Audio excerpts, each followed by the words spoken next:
বিসমিল্লাহির রহমানির রহিম।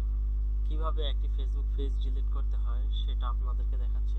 মনে করুন আপনি 10-12 বছর ধরে একটি ফেসবুক অ্যাকাউন্ট ব্যবহার করতেছেন, অনেকগুলো ফেসবুক পেজ খুলে ফেলছেন, তো এর মধ্যে থেকে একটি ডিলিট করবেন। তো তার জন্য আপনি যে ফেসবুক পেজটি ডিলিট করবেন ওইটার প্রোফাইলে চলে যাবেন, ঠিক আছে? ক্লিক করে এইভাবে চলে এসে তখন আপনি চলে আসবেন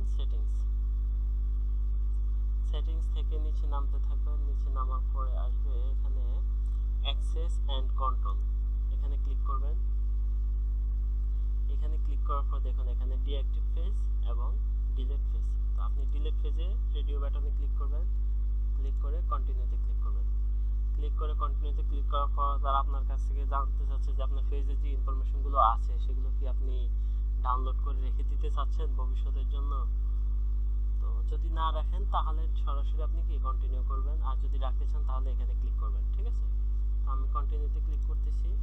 কন্টিনিউতে ক্লিক করার পর এখন এখানে পাসওয়ার্ড চাচ্ছে, তো আপনি আপনার ফেসবুক পাসওয়ার্ডটা দিয়ে দিলেই সে এখানে পেজটি ডিলিট হয়ে যাবে, ঠিক আছে? তো আমি পাসওয়ার্ড দিচ্ছি।